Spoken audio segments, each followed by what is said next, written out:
바로 들어가겠습니다. 자, 첫 번째 이 책 소개인데요. 이 책은 정말 주옥 같죠. 저는 항상 재테크 마인드를 배우고자 하는 분들께 첫 번째로 소개를 시켜드리는 책이기도 하고요. 서두의 저자는 이렇게 말하고 있습니다. 자, 한 세대 만에 어떻게 부자가 되었는지를 설명하는 핵심 요소들을 집중적으로 다룬 연구는 지금까지 없었다. 왜 많은 사람들이 심지어 대부분의 고소득자들조차 적정 수준의 재산도 모으지 못하는지를 설명한 연구 역시 없었다. 이 모든 연구를 통해 우리가 발견해낸 것은 무엇일까? 가장 중요한 것은 부를 축적하기 위해서는 절제와 희생, 근면이 필요하다는 것이다. 저는 이 책을 10번 이상 읽었습니다. 그렇게나 많이 읽었는데도 또 읽을 때마다 배울 게 굉장히 많죠. 재테크 성숙도에 따라서 느끼는 바가 달라지기 때문에 앞으로도 계속 읽을 거지만 그 시기에 따라 와닿는 바는 달라질 것 같습니다. 이 책은 우리가 알고 있는 부자에 대한 환상을 바꾸죠. 부자라면 일에 사치에 물들어 있거나 가정이 원활하지 않으며 끊임없는 잡음이 일어날 것이라는 고정관념이 있는데 이를 송두리째 바꿉니다. 정말 주변 지인과 크게 다르지 않는 이웃집 부자들의 모습을 보면서 앞으로 부자가 된다 하더라도 어떤 마인드로 또 어떤 소비 또 어떤 가정교육에 집중해야 될지 알려주는 책입니다.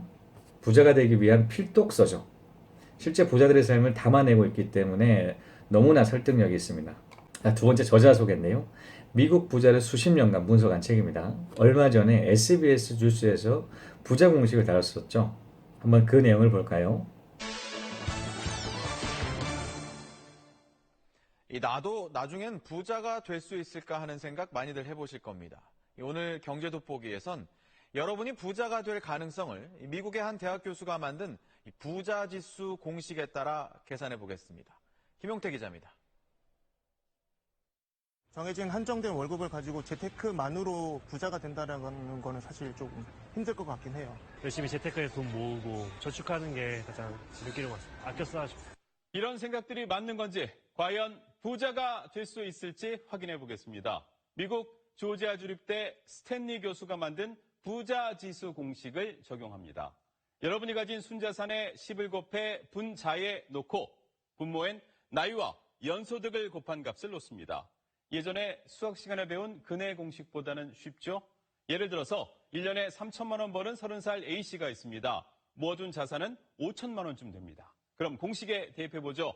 먼저 순자산에 5천만 원 넣고 곱하기 10 하면 5억이 되죠. 이걸 나이 30에 소득 3천만 원 곱한 값으로 나누는 겁니다. 이렇게 계산하면 0.55가 나옵니다. 이 지수가 0.5 이하라면 돈 관리에 문제가 있다. 0.5에서 1이면 나쁘진 않지만 좀 더 노력해야 한다. A씨가 여기에 해당하겠죠. 1 이상이면 재산 관리가 잘 되는 편으로 부자가 될 가능성 있다로 이해하시면 됩니다.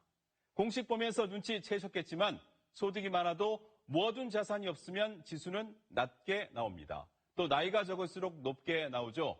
즉 이 지수는 지금이 아니라 나중에 부자가 될 수 있을 것인가를 타인과 비교하지 않고 내가 가진 조건만을 적용해 산출해내는 방식입니다. 자, 10을 자산에 곱하고 나이와 연간소득을 나눈 것이죠. 이를 통해 대비해서 부자인지를 확인하는 공식인데요. 이 책 공식을 인용한 것입니다.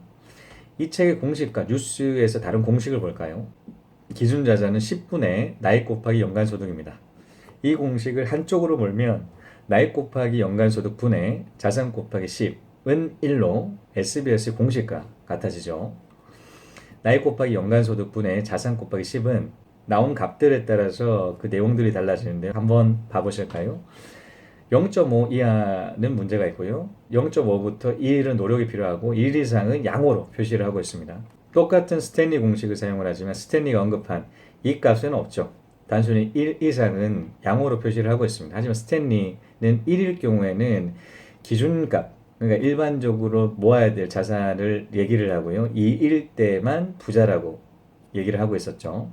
각 나라에서 이 공식을 인용할 정도로 이 식을 만든 사람은 그만큼 분석적으로 부에 대해서 파헤친 사람이죠. 그래서 이 저자는 특별합니다. 여러 책에서 이 책을 앞다투어 인용하고 있습니다. 자, 세 번째 인상적인 부분인데요. 첫 번째, 부자가 될 확률이 높은 이민 가정이 어떻게 중산층으로 머물게 되는지에 대한 분석입니다. 정말 이 글을 읽고 굉장히 놀랬죠. 시각 자체가 너무나 달랐기 때문입니다. 디테일하게 분석을 하죠. 예를 들어서 아메리칸 드림을 찾아 미국에 이민 가정이 있습니다. 그 이민 가정 사람들은 미국 대학을 졸업하지 못했기 때문에 직장을 구하기 어렵습니다. 자연스레 사업을 시작을 하죠. 물론 사업을 시작하기 전에는 밑에서 허드렛일 일이라든가 몸을 쓰는 일로 존잘돈을 마련한 후에 사업을 합니다. 그 사업이라면 주류 유통사업이 될 수 있고 세탁소 사업이 될 수가 있고 슈퍼마켓 소매업체를 운영할 수도 있죠. 그들은 사업을 하는 동안 정말 많은 고생들을 합니다. 밑바닥부터 삶이 시작이 됐기 때문에 굉장히 어려움들을 많이 겪었겠죠. 그들은 아메리칸 드림을 위해서, 즉 더 나은 삶을 살기 위해서 이민 온 사람들이죠. 그러다 보니 그들의 항상 약점이 되어왔던 학벌에 대한 인식을 자녀들에게 투영시키죠. 돈을 투자를 해서 대학교, 대학원에 진학하기를 권유를 합니다. 부자가 될 확률은 직장 생활로 급격히 떨어집니다. 월급은 부자가 되라고 회사에게 주는 것이 아니죠. 월급은 자신의 노동력을 재생산하고 유지하는 데 목적이 있기 때문에 월급을 넉넉하게 주지를 않습니다. 그러다 보니 이민 1세대 아버지가 사업을 해서 부자가 될 확률을 높인 상태에서 학벌에 집중하는 것은 부자 확률은 급격하게 낮추는 것과 마찬가지입니다. 그렇게 고착화되죠. 이민 1세대 부자에서 이민 2세대 중산층으로 머무는 것이죠. 이는 더욱 세대에 가면 갈수록 공고해집니다. 어느 나라든 부모 마음은 다 똑같은 것 같습니다. 자녀들은 더 나은 삶을 살기를 원하죠. 그렇게 자녀들은 자신과 다른 고등교육을 받고 더 높은 지위의 직업을 갖기를 바라게 됩니다. 하지만 그렇게 평범한 미국인 범주에 속하게 되죠. 자, 두 번째, 나라별 부자 지수를 얘기를 하고 있는데요. 미국 내 거주하는 각 나라별 인구가 있겠죠. 굉장히 다양한 나라 사람들이 거주를 하고 있는데요. 한국에서 온 이민자라든가 스페인 이민자, 독일 이민자 등등 굉장히 많지 않겠습니까? 이를 인구 대비 부자 퍼센테이지로 순위를 나타내고 있습니다. 자, 1위부터 쭉 나타나는데요. 한번 보실까요? 자, 1위는 러시아계고요. 2위는 스코틀랜드계고 3위는 헝가리계입니다. 이렇게 순위를 매길 수가 있죠. 이 순위에 영향을 미치는 요소는 무엇일까요? 한번 생각해 보실까요? 학벌, 근면도, 성실함일까요? 정답은 사업을 하는 성향입니다. 1위 러시아계는 거의 대부분이 사업을 한다고 하네요. 성향 자체가 사업을 하는 그런 성향들이 많다라고 합니다. 34페이지는 이렇게 말하고 있습니다. 가장 높은 백만장자 집중률을 자랑하는 종족이 영국계가 아니라면 도대체 어떤 종족이 그 자리를 차지하고 있는 것일까? 러시아계가 첫 번째, 스코틀랜드가 두 번째, 헝가리계가 세 번째다. 미국 전체 인구 가운데 러시아계 가구가 차지하는 비율은 고작 1.1%밖에 안 되지만 이들의 백만장자 비율은 6.4%나 된다. 러시아계 100명 가구 중 약 22가구는 100만 달러 이상의 순자산을 가지고 있다는 이야기가 된다. 러시아계 미국인들의 이러한 경제적 생산성을 어떻게 설명할 수 있을까? 일반적으로 백만장자들은 대부분 자신의 사업체를 직접 운영하는 경우가 많다. 하지만 러시아인들의 경우 이러한 경우가 비상식적일 정도로 많다. 게다가 이러한 사업적 기질은 한 세대에서 다른 세대로 이어내려가는 듯하다. 그리고 2위 스코틀랜드계는 성향 자체가 전략과 검소하다고 합니다. 그래서 자신의 버는 수준 아래의 생활 패턴을 유지한다고 하는데요. 예를 들어 1억을 벌어도 8천 버는 수준의 가정 소비 패턴을 유지한다고 합니다. 그만큼 나가는 돈을 절약하기 때문에 부가 쌓이게 되는 거죠. 자, 세 번째, 부자들의 주식 투자 기간인데요. 한번 주식 투자를 해보신 적이 있으십니까? 가장 최근 주식 투자 보유 기간은 어떻게 되시나요? 1년 이상이신가요? 이 저자는 미국 내 부자들의 주식 보유 기간을 분석을 했습니다. 저는 이 글을 보고 정말 놀랐죠. 왜냐하면 부자들은 주변 사람들과 정반대로 투자를 하고 있었기 때문입니다. 자, 151페이지는 이렇게 얘기를 하고 있죠. 전체적으로 보았을 때 우리가 인터뷰한 백만장자 가운데 9% 정도만이 1년 미만으로 투자를 한다. 다시 말해서 공격적인 투자자는 백만장자 10명 가운데 1명 미만인 셈이다. 5명 가운데 1명 꼴인 20%가 평균 1년에서 2년 동안 주식을 소유하고 있으며 4명 가운데 1명 꼴인 25%가 2에서 4년 동안 소유를 하고 있다.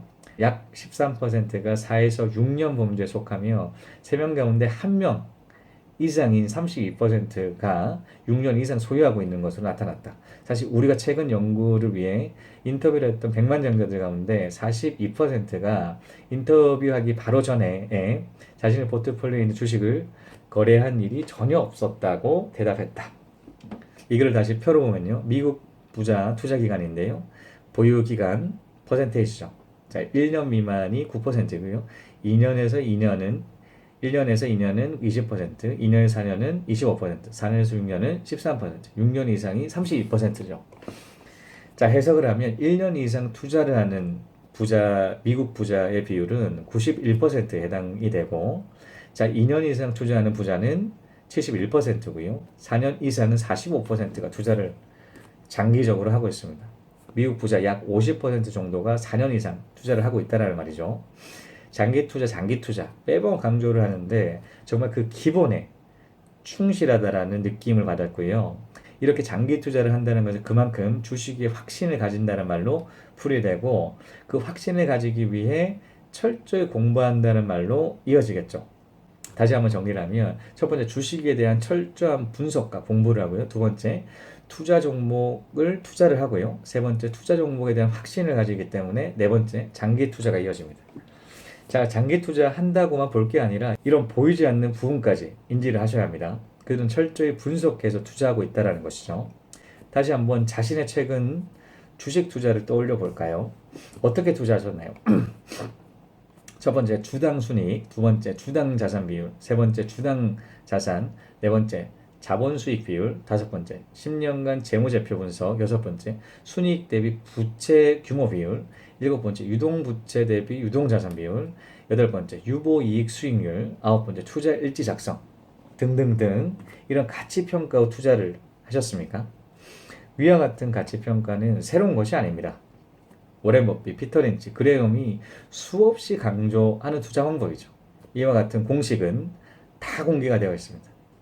이런 가치평가를 해야 정확히 주식 가치를 평가를 하실 수가 있겠죠. 아무리 주식 급락한다고 하더라도 장기 투자할 수 있는 근원은 그 정확한 가치에 대한 이해부터 시작하죠. 자, 네 번째 부자들의 소비 성향 전략인데요. 자, 부자들의 생각법이라는 책에서도 소개시켜드린 적이 있죠. 결코 부자라고 낭비하는 법이 없습니다. 자, 100억, 1000억, 1조 부자라고 하더라도 10달러는 같은 10달러죠. 정확히 돈의 가치를 알았기 때문에 그들은 부자가 되었습니다. 그래서 아무리 돈이 많다고 하더라도 낭비를 하지 않죠. 자, 45페이지는 이렇게 얘기합니다. 어떤 일은 불행하게도 음식이나 음료, 양복, 손목시계, 자동차와 같은 물건으로 다른 사람들을 평가한다. 능력 있는 사람들은 일상용품에도 남다른 취향이 있다고 믿는 것이다. 그러나 실제로 경제적인 능력을 갖추는 것보다는 경제 능력을 상징하는 물건을 구입하는 쪽이 훨씬 쉽다. 능력이 있는 것처럼 보이기 위해 시간과 돈을 쓰다 보면 결과는 뻔해진다. 경제적인 능력이 낙후되는 것이다. 부자를 묘사하는 단어 3개는 어떤 것들일까? 전략. 저는 이 글을 읽고 제 과거를 떠올릴 수 있었습니다. 21살 때 정말 쇼핑 중독에 가까울 정도로 인터넷 쇼핑에 집중을 했었죠. 그때는 좀 멋져 보이고 싶다라는 그 생각 때문에 액세서리라든가 의복이라든가 여러 가지 꾸미는 용품들을 굉장히 많이 구매를 했었죠. 그때 용돈으로 생활하는 평범한 대학생이었는데 그래서 돈이 항상 부족했습니다. 지금 생각을 해보면 좀 더 멋져 보이고 싶었다는 말은 경제적인 능력을 갖춘 것, 즉 잘 살게 보이고 싶은 욕구와 이어지죠. 그리고 주변 가소비하시는 분도 역시나 마찬가지로 그와 크게 다르지 않음을 알 수가 있습니다. 그렇다면 부자는 부자처럼 보이고 싶은 요구가 많을까요? 그렇지 않겠죠. 굳이 꾸미지 않아도 부자란 사실은 바뀌지 않기 때문입니다. 그래서 굳이 과소비에 집중하지 않는다고 해석할 수 있습니다. 우리는 부를 늘리기 위해서 소득 대비 지출을 어떻게 관리할까요? 소득보다 지출이 크면 안 되죠. 소득보다 지출이 작아야지 부를 늘릴 수가 있습니다. 이 간단한 공식을 부자들은 철저히 지키죠. 117페이지는 이렇게 얘기하고 있습니다. 자, PAW는 엄청난 부를 축적한 사람, 즉 부자고요. UAW는 기대 이하의 부를 축적한 사람, 빈자입니다. 자, 부자는 빈자와는 정반대로 생각하는 경향이 있다. 그들에게 있어 돈이란 결코 낭비해서는 안 될 자원이다. 부자들은 계획, 예산, 검소가 재산 모으기의 핵심을 이루는 부분이라는 사실을 알고 있으며 소득이 매우 높은 경우에 부자들도 마찬가지다. 고소득자들이라 해도 재정적으로 자립하려면 자기 재산 수준보다 검소하게 생활해야 한다. 재정적으로 자립하지 못하면 자신의 사회, 경제적 미래를 걱정하는데 점점 더 많은 시간과 에너지를 허비하게 될 것이기 때문이다. 라고 얘기를 하고 있습니다. 정리하겠습니다. 이 저자는 부자를 수십 년간 분석했습니다. 부자의 생활 패턴, 부자가 되기 위한 전략, 부자를 계산하는 공식 등등 다른 책에서 볼 수 없는 미국 부자의 모습을 그리고 있죠. 그래서 인상적인 부분으로 첫 번째, 미국 사회에서 부자 이민 가정이 어떻게 중산층으로 머물게 되는지, 두 번째, 각 나라별 부자 순위를 알아보았죠. 1위는 러시아계, 2위는 스코틀랜드계. 사업을 하는 성향과 전략 검소가 강한 성향 있는 나라 사람이 부자가 됐었습니다. 첫 번째, 부자의 주식 투자 기간 약 반 정도가 4년 이상 주식 투자를 하고 있었습니다. 그 해당되는 퍼센테이지를 한번 봐보셨고요. 네 번째, 부자들의 소비 성향입니다. 굉장히 전략한다라는 거죠. 아무리 돈이 많다고 하더라도 돈의 가치를 정확하게 인식을 하고 있습니다. 낭비하지 않죠. 이 책은 많은 책에서 인용하는 만큼 권위 있다고 말씀을 드릴 수가 있을 것 같고요. 이 책을 쓴 저자의 부자에 대한 연구 자료를 검토할 수 있는 기회다라고 설명드리고 싶습니다. 미국 부자에 대해서 뼛속 깊이 파헤쳐 놓은 책입니다. 두고두고 읽어 볼 만한 책인 것 같습니다. 자, 그래서 추천드립니다. 부자들에 대해서 알고 싶은 분 또는 부자들의 투자 방법과 마인드를 벤치마킹 하고 싶은 분들께 추천드리고요. 자, 이것으로 재테크 7분 책 읽기 이웃집 백만장자 책 소개를 모두 마치겠습니다. 시청해 주신 여러분 감사합니다. 다음 시간에 또 뵙겠습니다.